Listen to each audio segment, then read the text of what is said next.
สบายดีท่านผู้ชมที่เคารพทุกท่านข้าพเจ้าสังเกตเห็นหลายๆอย่างในบ้านเฮาเมืองเฮาปัจจุบันนี้ก็มีการเปลี่ยนแปลงหลายได้ท่านผู้ชมโดยเฉพาะแม่นการก่อสร้างพื้นฐานโครงสร้างขนาดใหญ่เช่นว่าการก่อสร้างถนนหนทางที่รับใช้ให้แก่การพัฒนาเศรษฐกิจสังคมและก็รับใช้หรือว่าปรับแปลงชีวิตการเป็นอยู่ของประชาชนให้มันดีขึ้นนั้นอันนี้ข้าพเจ้าก็สังเกตเห็นว่าในปี2025-2026มานี้ก็มีหลายโครงการใหญ่ๆเกิดขึ้นและก็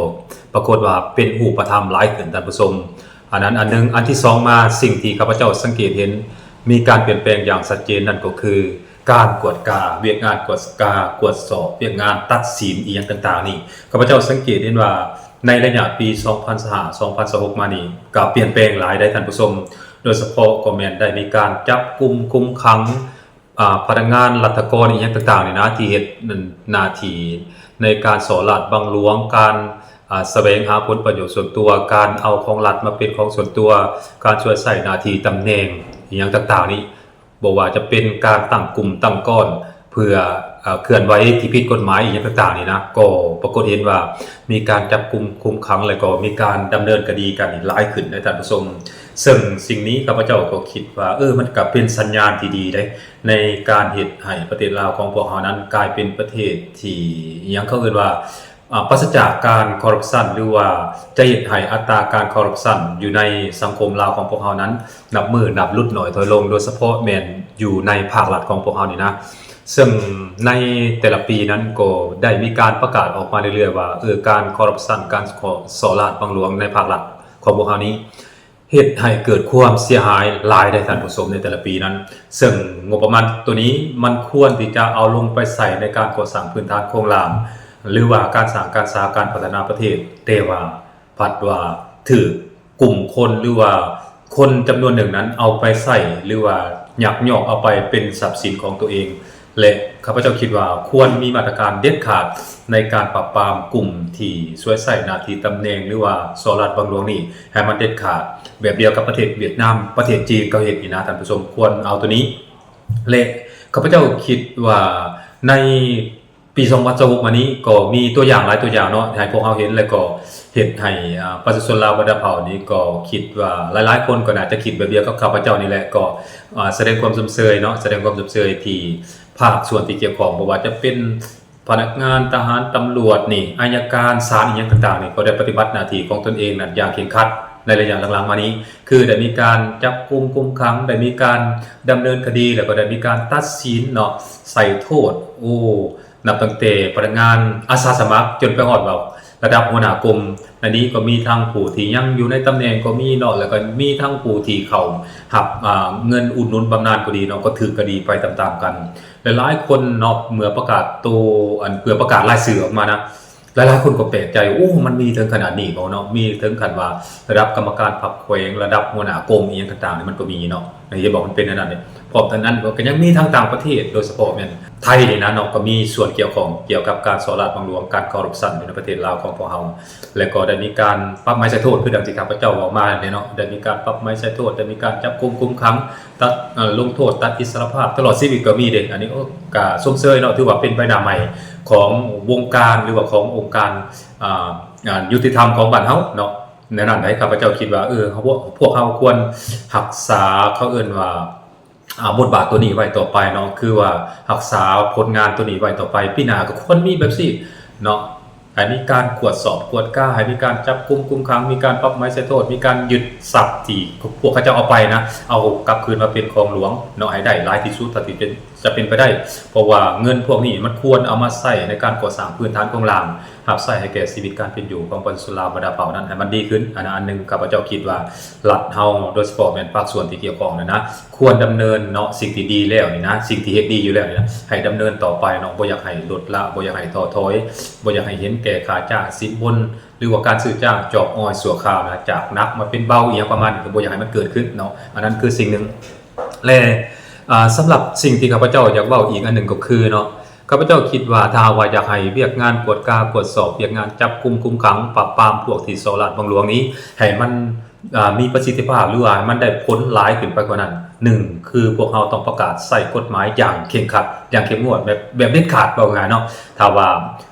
มีการเฮ็ดหนักกระทำผิดหนักกระทำผิดเบาเนี่ยก็ต้องใส่โทษตามฐานหนักฐานเบาเนาะถ้าว่าถึงขั้นประหารชีวิตนี่ก็ต้องมีความจำเป็นเนาะแบบเดียวกับเวียดนามกับจีนนี่ก็จะเห็นเนาะบ้านเฮานี่ก็บ่ถึงขั้นว่าประหารชีวิตดอกเนาะเอาตลอดชีวิตนี่เนาะแล้วก็ยึดทรัพย์อีหยังต่างๆที่ได้มาจากการสลัดบังหลวงอีหยังต่างๆนี่เขาก็ลาบแล้วนะอันนึงอัน2มานี่ข้าพเจ้าคิดว่า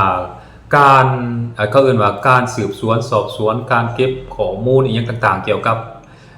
การสลัดบังหลวงอีหยังต่างๆนี่ต้องให้ประชาชนเข้ามามีส่วนร่วมคือต้องอนุญาตให้ประชาชนนั่นเขาไปมีส่วนร่วมได้สามารถถ่ายรูปสามารถเก็บหลักฐานอีหยังต่างๆสามารถถ่ายเป็นวิดีโอเมื่อฮู้ว่าคนกลุ่มนั้นหรือว่าคนนั้นพยายามสลัดบังหลวงพยายามเอาของรัฐมาเป็นของตนเองเนี่ยต้องให้ประชาชนหรือว่าพนักงานชั้นผู้น้อยนะถ่ายรูปถ่ายห้อยถ่ายวิดีโอเป็นลายลักษณ์อักษรหรือว่าให้สามารถมีหลักฐานแบบชัดเจนนี่ต้องอนุญาตให้เขาเจ้าเฮ็ดได้เลยโดยเฉพาะแม่นประชาชนนี่ถ้าฮู้ว่าพนักงานรัฐไปเคลื่อนไหวอยู่ไสแล้วพยายามเฮ็ดผิดกฎหมายหรือว่าสลัดบังหลวงนี่ประชาชนก็ต้องมีสิทธิ์ถ่ายรูปถ่ายห้อยเพื่อเก็บเป็นหลักฐานให้ภาคส่วนที่เกี่ยวข้องนั้นได้และบัดนี้สำหรับรูปบ่หรือว่าวิดีโอบ่ที่เขาเจ้าถ่ายมานะเราก็ต้องนำไปสืบสวนสอบสวนว่ามันเป็นการใส่ร้ายป้ายสีบ่หรือว่าเป็นการกระทำผิดจริงเนาะถ้าว่ามันเป็นการใส่ร้ายป้ายสีก็จับเอาพวกถ่ายรูปนั้นมาลงโทษเนาะมาปรับไม้ใส่โทษในฐานะที่แบบเผยแพร่ข้อมูลปลอมเป็นการใส่ร้ายป้ายสีเจ้าหน้าที่รัฐที่ปฏิบัติหน้าที่ดิถ้าว่าเขาเจ้าเฮ็ดดีเนาะหมายก็ว่ามันมีมูลความจริงนะถ้าว่ามีการกระทำผิดจริงอันนี้ก็ต้องได้ย่อสรรเสริญเขาเจ้าเนาะต้องให้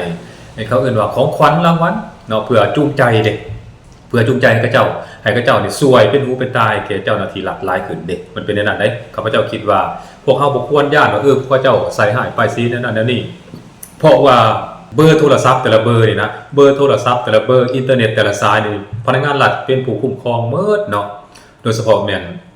โทรคมนาคมนี่นะแม่นได้ขึ้นทะเบียนบ่ได้เนาะเฮาสิย้านหยังเนาะว่าเขาเจ้าซักเว้าใส่ร้ายป้ายสีอันนี้ตามทัศนะส่วนตัวของข้าพเจ้าได้ให้เขาเจ้าถ่ายโลดให้เขาเจ้าถ่ายโลดวิดีโอก็ดีรูปก็ดีเนาะให้เขาเจ้าถ่ายไปแล้วก็ส่งไปให้เจ้าหน้าที่ที่เกี่ยวข้องนะเนาะหรือว่ามันออกไปสู่โลกโซเชียลมีเดียก็แล้วแต่เนาะครับลองไปสืบสวนสอบสวนตามแหล่งที่มาของข้อมูลนั้นเบิ่งว่ามันมีมูลความจริงบ่เนาะถ้ามันบ่มีมูลความจริงก็คือข้าพเจ้าเว้าเนาะห่วยก็ต้องปรับไม้ใส่โทษต้องปฏิบัติวินัยต่อพนักงานชั้นผู้น้อยหรือว่าต่อประชาชนผู้ที่ถ่ายรูปถ่ายห้อยที่บ่มีมูลความจริงนั่นถึงขั้นขังคุกก็ต้องขังเนาะเพื่อเป็นการอย่างก็เอิ้นว่าห้ามปรามเลยเนาะแต่ถ้าว่ามันมีมูลความจริงนี่ก็ต้องเฮ็ดแบบข้าพเจ้าเว้าหั่นแหละเนาะก็ต้องมีการย่อสรรเสริญมันจะกี่ถึงแล้วก็บ่ควรย้านเขาเจ้าว่าถ่ายว่าย้านเป็นการประจานอีหยังต่างๆนะหรือว่าเขาเจ้าเผยแพร่เฟคนิวส์เนี่ยข้าพเจ้าคิดว่าบ่ควรย้านเนาะเพราะว่าข้อมูลทั้งหมดนี่นะบ่ว่าจะเป็นเบอร์โทรศัพท์บัตรประจำตัวอย่างต่างๆเนี่ยมันอยู่นำหลักหมดเลยนะไผเฮ็ดผิดก็ไปบ่รอดดอกข้าพเจ้าคิดว่ามันน่าจะเป็นนั่นเนาะอันนั้นคือสิ่งที่ข้าพเจ้าคิดว่ารัฐน่าจะเปิดกว้างเนาะให้ประชาชนนี่มีส่วนร่วมในการกวดสอบแล้วก็ปราบปรามการสลัดบังหลวงของเจ้าหน้าที่รัฐหรือว่าของผู้ใดผู้หนึ่งก็อย่านะที่เฮ็ดเสื่อมเสียต่อประวัติศาสตร์บ้านเมืองอีหยังต่างๆนี่เฮาควรเปิดให้เขาเจ้ามามีส่วนร่วมนำในการปราบปรามการสลัดบังหลวงนี่ให้มันหลายขึ้นท่านผู้ชมข้าพเจ้าคิดว่ามันน่าจะดีเด้ข้าพเจ้าคิดว่าเนี่ยนะอันนี้ตามทัศนะส่วนตัวของข้าพเจ้าแต่ว่าทั้งนี้ทั้งนั้นถ้าว่าข้าพเจ้าผิดพลาดประการใดก็ต้องขอโทษขออภัยเนาะบ่ได้อยากเว้าให้มันเสื่อมเสียอีหยังแต่ประการใดเนาะแต่ว่าเว้าทุกสิ่งทุกอย่างนี่ก็อยากให้ทุกสิ่งทุกอย่างในบ้านเฮามันดีขึ้นเนาะถ้าว่าบ่มีการคอร์รัปชันบ่มีการสลัดบังหลวงนี่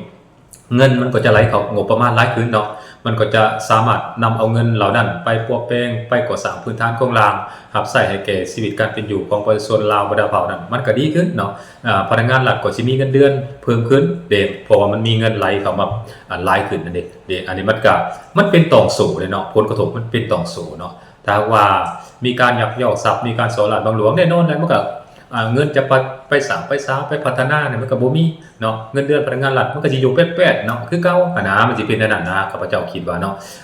ก็จะเว้าได้นั้นเนาะท่านผู้ชมเนาะสำหรับวิดีโอนี้สบายดี